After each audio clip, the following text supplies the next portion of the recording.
chat, we're going to talk about the impact of being a Girl Scout on an adult woman, highlights from what works in Girl Scout retention study by GSUSA, what is the Girl Scout leadership experience, how to implement the Girl Scout leadership experience, and group sharing on what's working in your trooper area.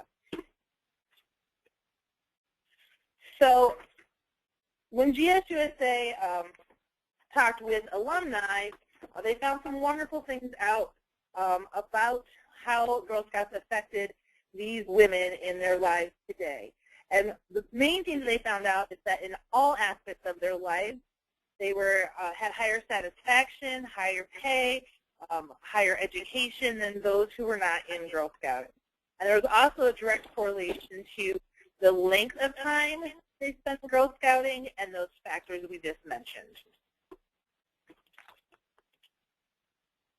So this graph is just a very fun graph. As you can see, by the different times and lengths that girls were in Girl Scouting, there is a higher correlation with undergraduate, postgraduate degree for those who stayed in Girl Scouting longer. Quick question, are you guys getting feedback on my talking? Because I'm getting it on my phone. A little bit, yeah. Yeah, I'm okay actually. But. All right, is that a little bit better? I think so. All right, let's try that. Mm-hmm. So in this graph, it also just basically breaks down the success that they've had in multiple sections of their life, in their life in general, education, leadership, career, and circumstances. And as you can see, the longer time they spend in Girl Scouting, the higher those numbers are. On this next slide, I think is just really fun. Those who were 3 years or more in Girl Scouting had an average of $10,000 more in their annual income than those who were not or spent a small time in Girl Scouting. Does that count for leaders? Hopefully. So what we learned here is that Girl Scouting has a direct effect on the outcome that comes to their lives as girls grow into women. And this is something that we can use when we're talking with parents to help them see the value of where Girl Scouts is going to take them. We have actual research that shows that Girl Scouts makes a huge impact in the livelihood of their girls when they become adults. So Girl Scouting makes a world of difference, one girl at a time.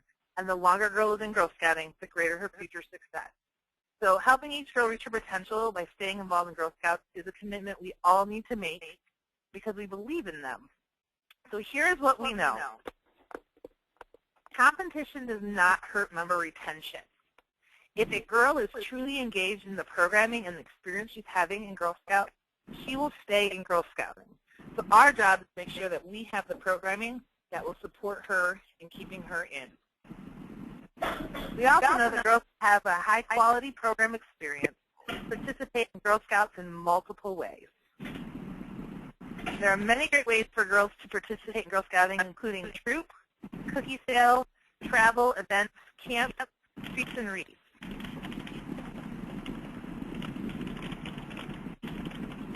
Girls that build competencies from the Girl Scout leadership experience have a greater success in their future. So as you saw in the slides above, the longer a Girl Scout stays in and practices their skills, the more success her future holds. And girls want to have fun and make friends while participating in Girl Scouts. Leaders that use the Girl Scout leadership experience in a fun, engaging manner have a higher retention rate than troops that do not. Oops, skip the slide. Let me go back. So girls who stay in Girl Scouting longer have more success as an adult. Girls who participate in creating their experience stay longer. And girls that take full advantage of the Girl Scout leadership experience and pathways are more satisfied with their experience and stay longer. That's all really quite simple. So now let's talk a little bit about what the Girl Scout leadership experience is. It obviously starts with leadership. There are 3 ways that girls can experience leadership. Girl-led, which is where girls lead each other and lead their troop leader. Experiential learning, which is where girls go and they do. They physically do and learn through that doing. And then cooperative learning is where you work as a team to create that learning experience. So in the Girl Scout Leadership Experience, there are 3 sections. The first is Discover. Girls learn about a topic. They discover, they explore, they find things that engage them about that topic. As they're doing that, they will connect to an issue within that topic. So then they become attached to a certain section of that topic. And then the last thing they do is they're going to take action. Now that they have something that they feel connected to within that topic, they're going to look for a root cause or a problem that's happening that they can fix and take action to fix it. So the 3 steps in the leadership experience is discover, connect, and take action. So Transforming Leadership, which is a great book, takes you through step by step all 15 of the outcomes that the Girl Scout Leadership Experience, and they break it down into small bite-sized pieces that show you at each age level what girls should be experiencing and doing to know that you're hitting those Girl Scout leadership experiences. So Girl Scouts build a life of skills that girls will use their entire lives, as well as giving girls the opportunity to make friends, have fun, and create a lasting memory. So we're going to take a look at what the alumni felt for their most memorable experiences in Girl Scouts. So there's probably no surprise here that it's fun, learning, field trips and travel, sisterhood, badges, and cookie sales. All of these individually are great opportunities and a lot of great memories, but put them all together and it creates a well-rounded Girl Scout experience. So here's where we need to get into the nitty-gritty. Girl-led is really simple to do, and we know that girls that experience that leadership experience stay in longer. So here's some examples of how a Brown Hair Daisy troop could be girl-led. So it might be as simple as having them choose between the 3 journeys, or picking the colors for their family celebration and creating the decorations, voting on how they're going to use their cookie money. It's all very small and simple steps that empower the girls to make decisions that affect them. So once you've done that, now take your meetings and take small sections and turn them into leadership opportunities. So Naomi is going to be in charge of passing out the scissors. The next time, Naomi's going to have more responsibility and be responsible for passing out all of the supplies. Now, while this may seem like a simple task to an adult, for a girl, that means she's in charge of being polite, courteous, making sure everybody has what they need, so she's caring about her sister Scout. Plus, she has a responsibility at the end to remember to collect the scissors. As we keep giving Naomi these skills and building them, Naomi will be able to take those skills, and soon she'll be responsible for planning the entire project and gathering all of the supplies. So the hardest part about doing girl-led as a leader is stepping back and letting the girls attempt to lead. They're going to stumble and make mistakes. We're going to stand back, appreciate their efforts, and gently guide them, and remember it will not be perfect. The girls are going to be so proud of what they have accomplished, especially when you praise them from behind-the-scenes support. So our job is to raise them up, make them the stars that they are. So this next chart is a really nice chart on showing what the partnership looks like between girls and leaders. So as you can see in the beginning, adult-led is much larger in the Daisy, and then as you continue to grow in the age levels, the girl's responsibility grows, and the leader takes smaller steps in the actual facilitation of the programming because the girl's taking on all that responsibility. By the time you're an ambassador, a leader is just there to do helpful reminders and help the girls make some plans. But for the most part, they're along for the ride. So as I said, as you become a leader with an older group, your role changes. You become a cheerleader or a mentor. You're going to ask lots of questions. When girls ask you questions, you're going to ask them a question in response to help them figure it out. You're going to be patient. It's really important that we give them the time and our patience to learn the skill on their own, to get the answers on their own. Because for many girls, this is the only time in their lives when someone trusts them and trusts in their skills and believe in them to be the geniuses that they really are. We're also going to be proud. We're going to be proud from the fun of watching girls grow, beginning at the Daisy Brown level, all the way up to Cadet Senior Ambassador, when the ride becomes an amazing trip of things that they've done, and you'll be so proud of the fact that your troop is so self-sufficient and can accomplish so much on their own. And of course, we're going to encourage teamwork and friendship because we know that is the cornerstone of what girls like in Girl Scouting. The next thing is progression. Progression can be magic in retaining girls. The journeys, badges, source, and camp activities are all designed to be age level appropriate. So it's important to make sure the girls know what progression is and how it relates to their Girl Scout future. It's great to engage the girls in both short-term and long-term planning for their troop. So for example, if the girls want to learn to scuba dive, you're going to work with them and work it back. So they're going to start with swimming, then they're going to learn how to snorkel, and then they'll be ready for scuba diving. Same thing with travel. You're going to start with a day trip, then to an overnight trip, then you're going to visit another state, and then visit another country. So there's always a progression and always a goal that the girls are working to. So if you have short-term goals and long-term goals, the short-term goal might be swimming, but the long-term goal is scuba diving, which is why we are swimming. So it's important that the girls have a big part of that planning process to make sure that they understand the steps and the leadership to get there. So as you see at the bottom of the screen, I have the age levels and their color, and up above in the travel, words, activities, I put the words in the colors. And that's either the suggestion time to start those activities or according to our safety checkpoints when the girls can do those activities. And then the last activity on there is events that can only be attended once they've hit a certain age level. For example, juniors are very excited to go to the mall locking because that's the first time they're able to do that. Many areas will put on an event where the older girls are the ones who get to spend the night and the younger girls come in for the day. So all of those moments that are built in with that progression and the girls are aware of what's coming also helps keep the girls in and involved. So the biggest thing is remember girls that participate in creating their Girl Scout experience, stay in Girl Scouts, and grow beyond your wildest dreams. So Chris, I'm going to ask you, like, what are your questions, or how are you keeping your girls involved? I have cadets, and this is my first year as a leader. We have in middle school, we have 3 troops from elementary schools that kind of came together. And so I haven't gone through that yet. This will be my first year. The biggest problem I have just with activities is, I know one of your slides said that competition wasn't a huge factor, but I know that I have trouble. Like we had one girl join and then drop out that week because she just thought she's doing too many sports that she couldn't do enough in Girl Scouts. So I think for middle school, sports is competition to Girl Scouts. Well, I think that's where I was going with that is that, you know, when we get the program and they know where they're going, that they will make the time and it won't necessarily be a competition. So okay. With it being your first year, that's where it was a little tougher because you didn't have that opportunity to have them on that track already.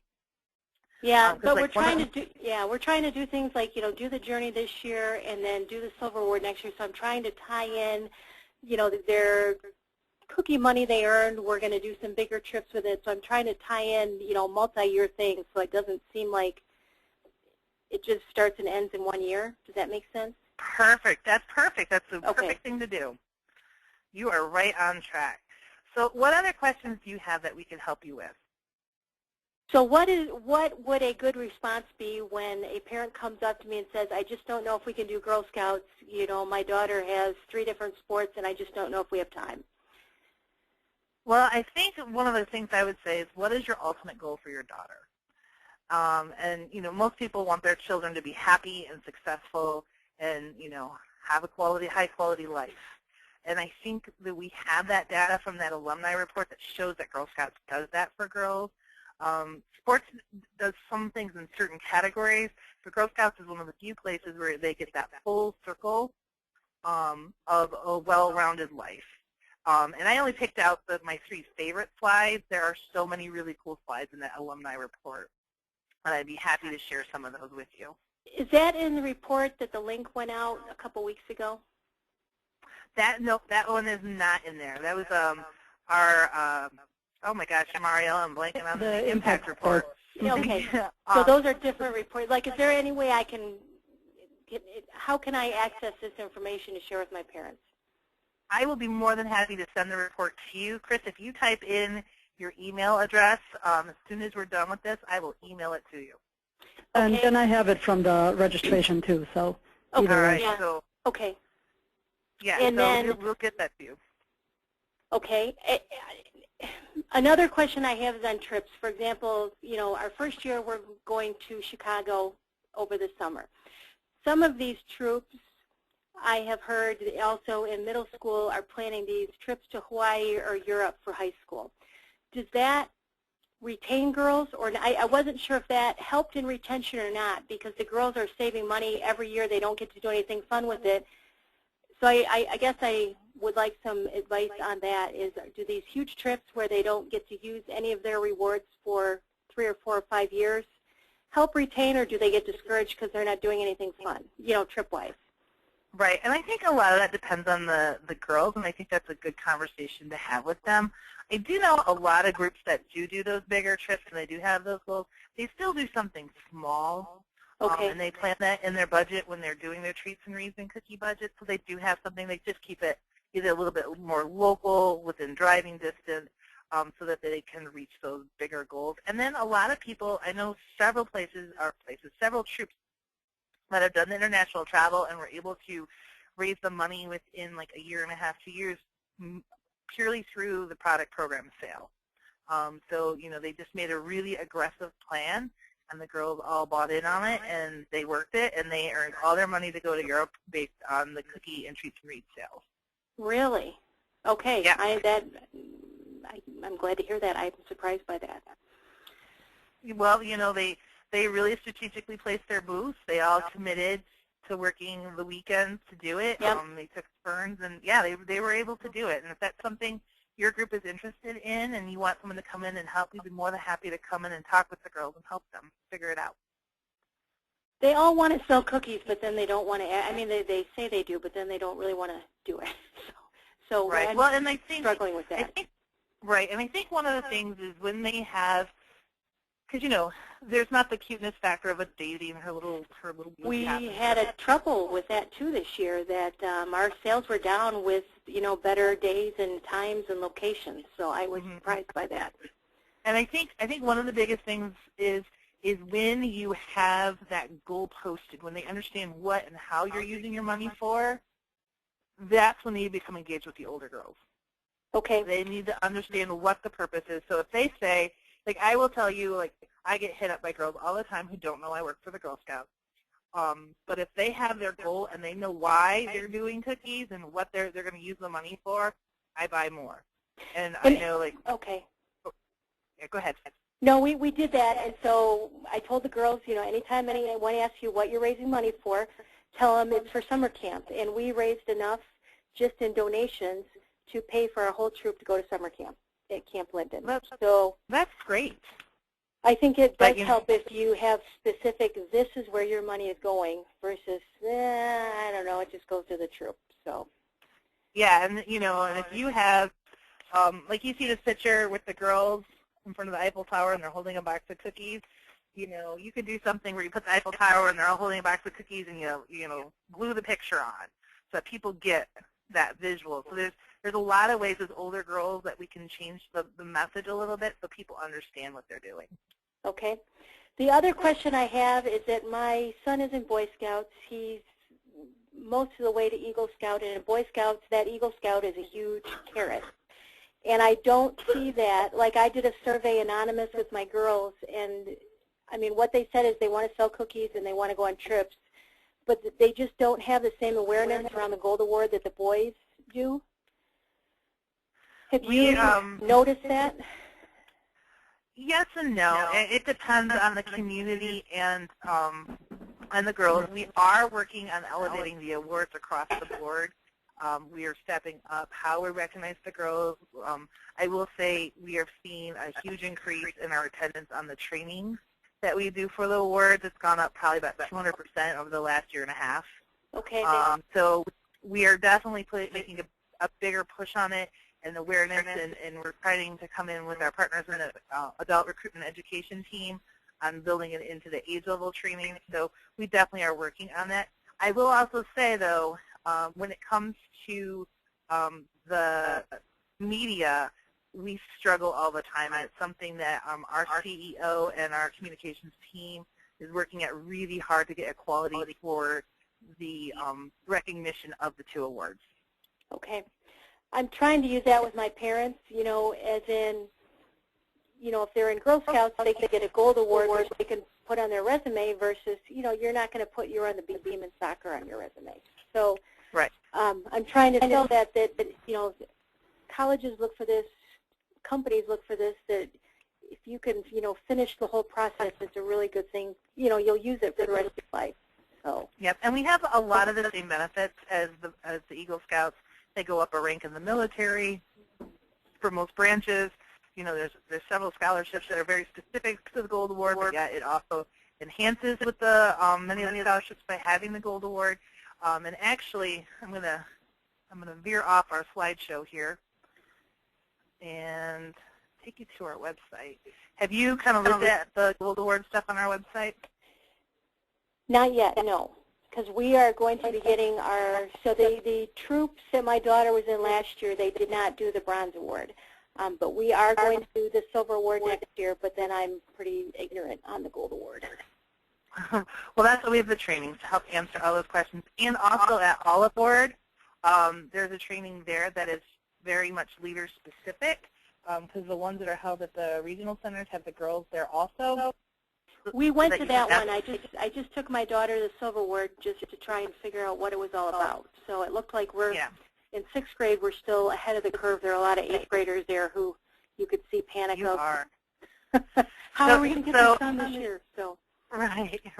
So I'm on our website right now. Okay. And if you go to the About section, down to the programs, and I'm sorry, to our highest awards, I'm going to scoot it over just a little bit so you can see. So our highest awards for girls. Okay. There's a really nice video here. This is Miranda in 2013. She was actually National Young Woman of Distinction, which there are 10 in the country that are Gold Award winners that GSUSA picks. So there's a nice video of her speech. And then down below here, you also have, these are the Gold Award yearbooks. So we do one of these every year.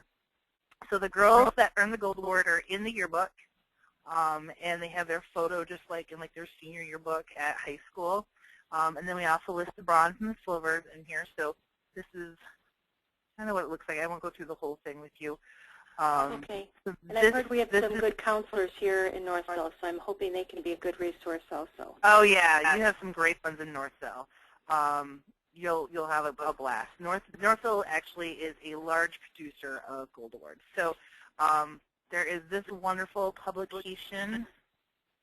And sorry, I have too many things on my screen that I can't quite see. Where am I? And then also down here, you can see that we have each of the awards, and then you can click on those and go in, and then it has information about those awards. And we are constantly working on these and adding resources. So anytime you have questions, give us a call. But you have on here Gold Award 101, the Girls Guide. So there's a lot of different things on that website that you can do. And then also when the girls are juniors in high school, we send out a letter with all the scholarships that we're aware of in our state and regionally that they can apply for with Gold Award or just being a Girl Scout. So is this worth talking about with parents now? Yes, it definitely is worth talking about now. Because the other thing that a lot of parents don't realize is when you look at a college application, it is extremely easy for a Girl Scout to fill out those questions because they've done that. They've done community service. They've made a difference. They've taken a look around outside of themselves, and they're much more aware. Which sports are wonderful, but they don't always give them that full picture that they're asking for on college applications. So you think their experiences actually help them with their essays and all that? Yes, they do. Okay, good. That's good to know. Yeah, and when you look at the slideshow, there's just some really, really good information. I'm sorry, which slideshow is that?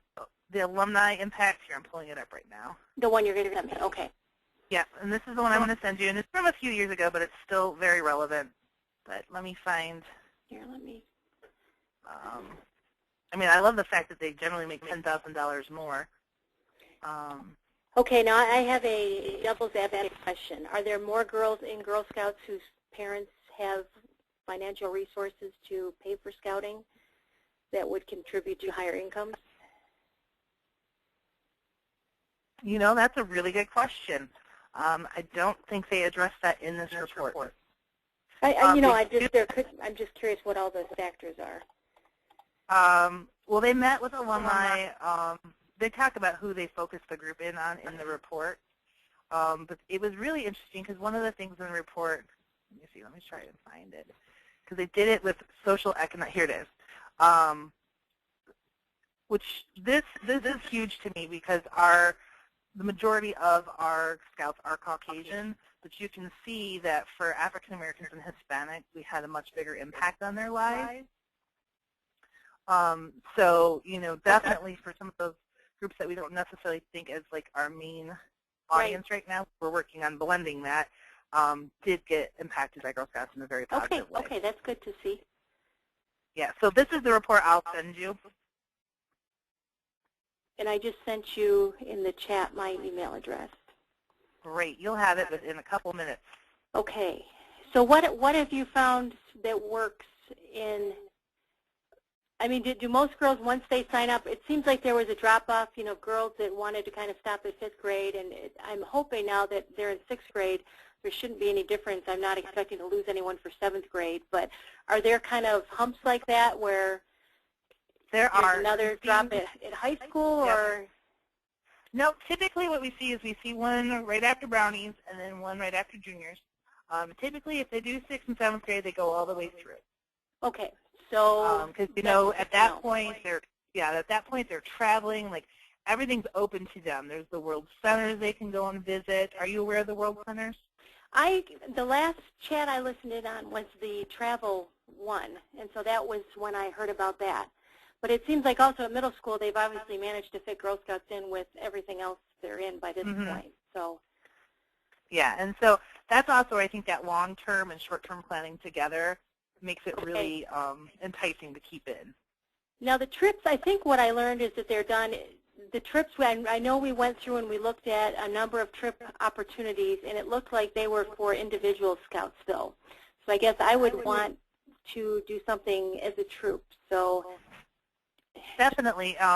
There are all sorts of opportunities that are available for your troops. The World Centers, you can definitely go to the World Centers as a troop. You know, we can help you plan something as a troop if you guys need assistance or help. We are working on expanding some of our troop trips that will be offered through Girl Scouts Heart of Michigan. So there's a lot of opportunities, but we're also, one of the exciting things is this year I believe it's going to be the first weekend in December. We're working on the source right now. We are actually going to have a program in Ypsilanti where the girls will come in and they'll use the skills that they would use during traveling and go to different locations that will also teach them about traveling to help them plan their trips and see what it looks like. So then they can take those skills back and work on planning a trip. Okay. So was it one of the slides that said out of state is right about now, but it's out of the country that's in high school? Were those the right age groups? Yep. Once you get 9th grade, then you can start going out of the country. So where do girls, I mean, you don't want to take girls to Mexico, right? Like where, it just doesn't seem safe anywhere anymore. Well, we have the 4 World Centers, which one is in India, one is in the Alps, one is in England, and then there is one that's Arcabana that's in Mexico. Okay. We see a lot of girls go to like Hawaii or cruises. And then there's also, for those who are kind of campers, and this one it's a little bit, this is like a 9th grade trip that you could easily do from Michigan and other parts of the country, not so much. But there's Dorchester, which is a big camping event in Canada because that's a drive. Okay. Where we're at that you could do. They have different camping Girl Scout, Girl Guide camping events that are big jamborees all around the world. Like I just got one in my email for, it's an Asian country. I can't remember what the Asian country it was. That's like 3 or 4 years from now. So a good mix then would be to continue to do these shorter trips, but then maybe start planning a longer trip, and that'll keep girls kind of engaged and excited. Yes, definitely. I think even if we don't start, even if we don't start raising money for it right now, but just kind of keep it, start talking about what they want to do and where they want to go, and right, because it'll also give you a great idea of like what skills they're going to need. Like if what they really want to do is go scuba diving in Hawaii, that gives you activities to build up all along the way. Okay, that's a good point. So that would also give me a good reason to bring it up now. Yes, okay. Definitely. I think the more they know, because obviously they can always change their mind if they get going and they decide, nope, we don't really want to do Paris, we want to do England. That's totally within their realm and able to do, but they've set their sights on something big and exciting. What percent, do you have a percentage or how many girls go on a, I would say, significant trip like that? Do most troops in high school do that, or just a few, or?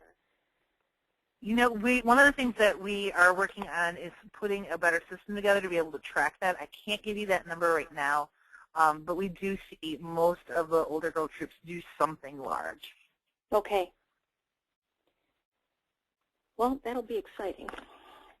It will. You're with a really fun age group to be with. It's a pretty exciting group to lead. Good. Okay, and then so when do they actually start signing up for next year? It's in April?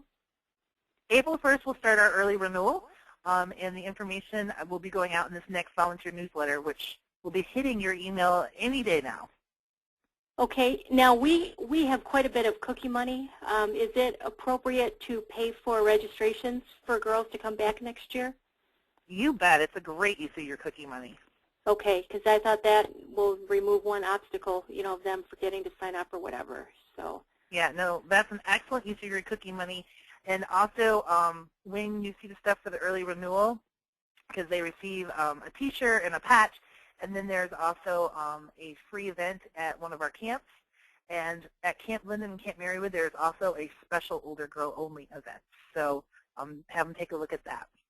How do I actually, so I know when I registered myself and my daughter online, do I just do that for my whole troop, and if I do it now, it'll be obvious that it's for next year that I'm registering?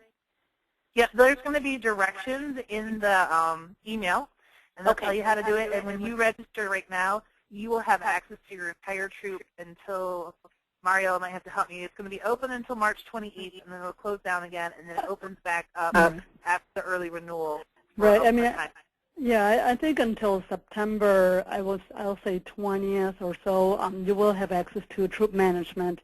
If you are an L1 or a leader in Personify, then you should be able to see your roster and be able to register the girls, re-register the girls for next year.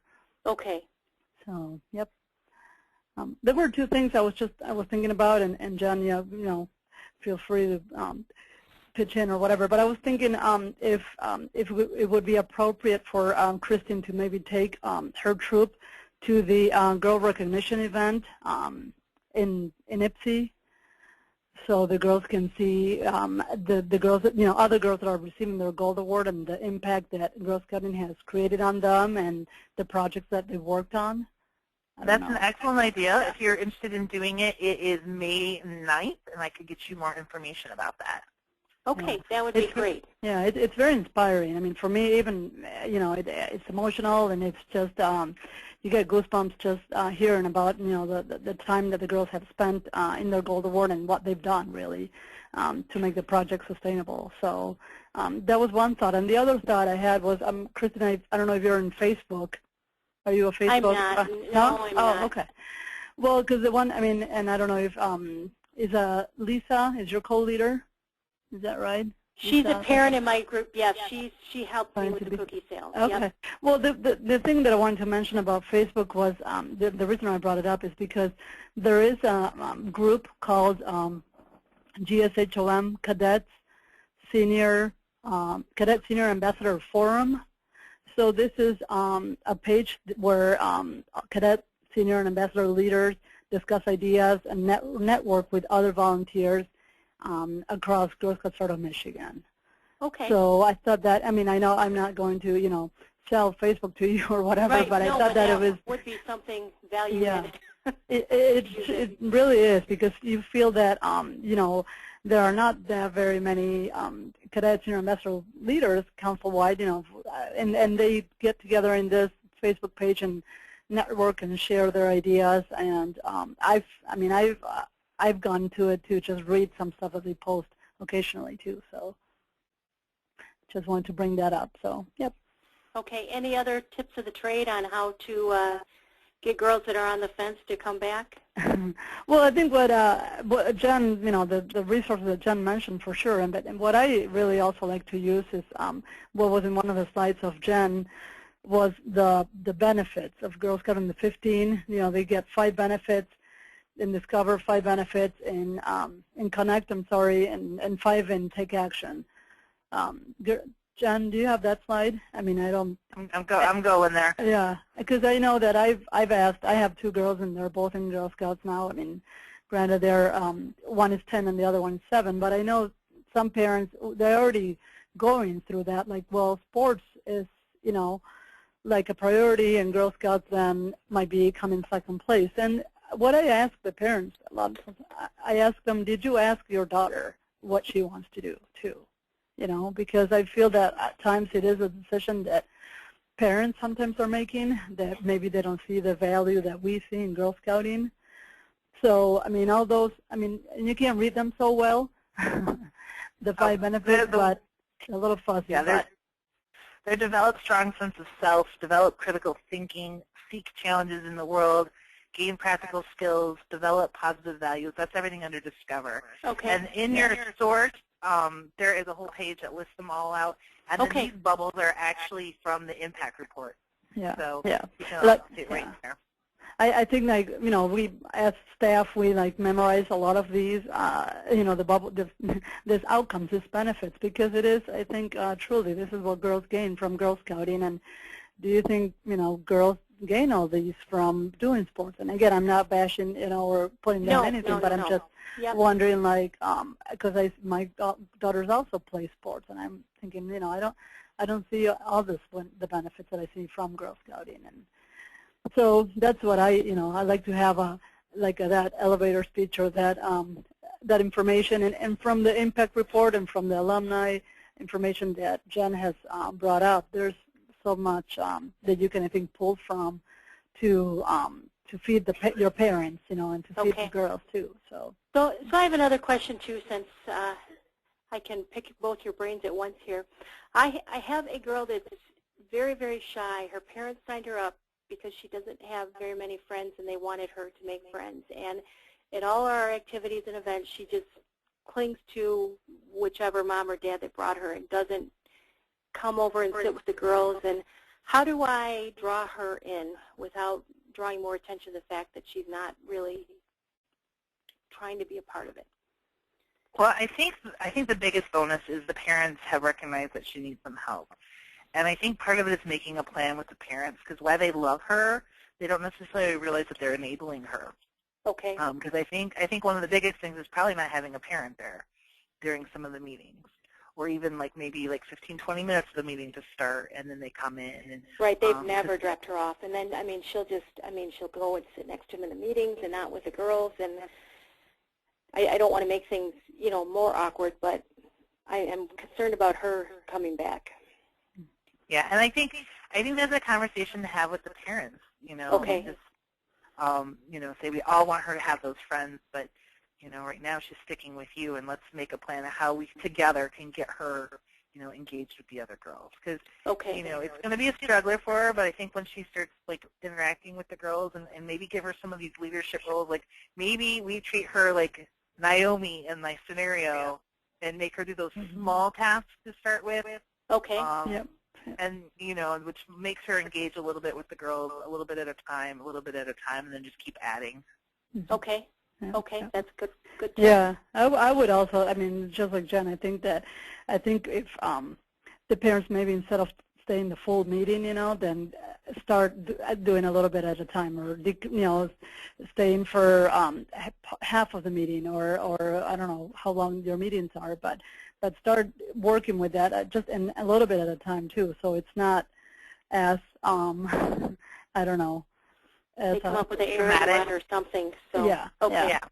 But I like also what Jen said about trying to engage her a little bit, in just minor things too, like passing, passing snack. I don't know, to the rest of the girls, helping you out in something. So okay, yeah.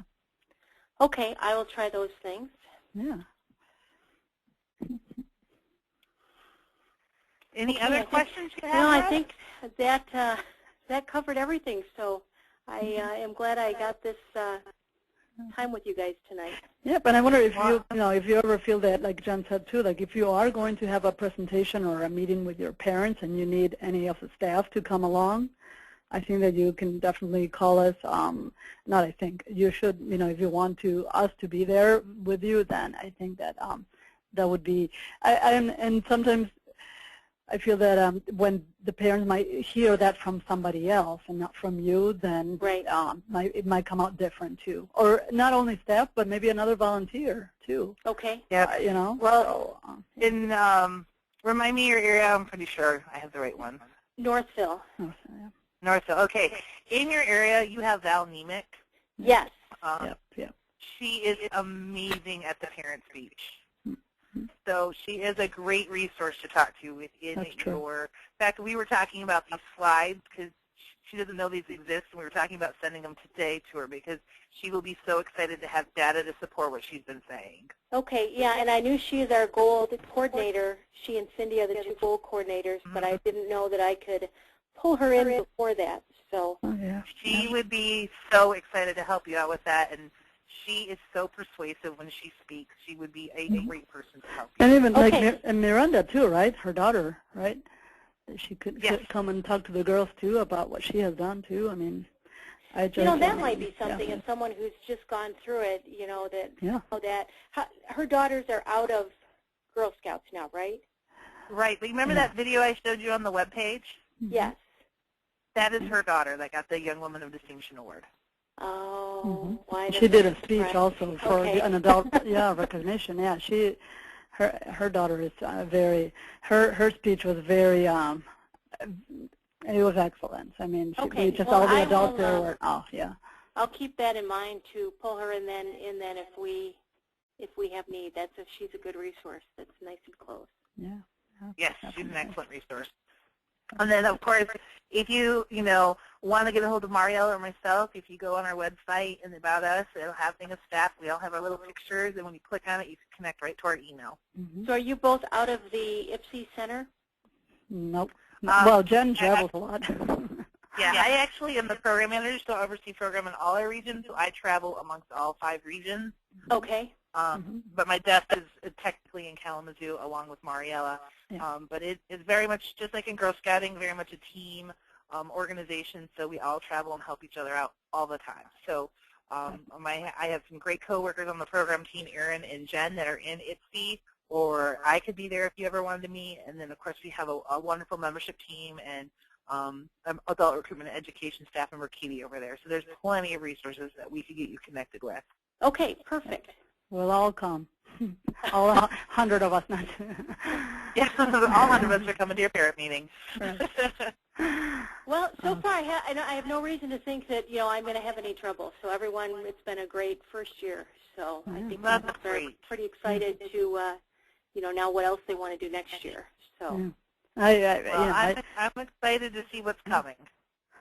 Yep, and I admire you for we don't hear that first year leader in the cadet level. You don't hear that too much. So and that's why kudos I to all these, so I can figure out what the heck I'm doing. Well, it sounds like you were on the right track. Yeah. Okay. Well, thank you. These sessions are very helpful for me. Good. So. Awesome. Good. And then if you ever want, they're recorded. So we have the ones from last year and this year in there, and you can go in at any time and watch these. So like what we have tonight will be recorded and put on. Good to know. Okay. Well, thank you. Awesome. All right. All right. You have a great night, Chris. Thank you. You too. Thanks, Chris, for joining, and good luck with everything. Okay. Thank you. Thanks. Bye. Thanks, Jen. See ya. Bye. Bye.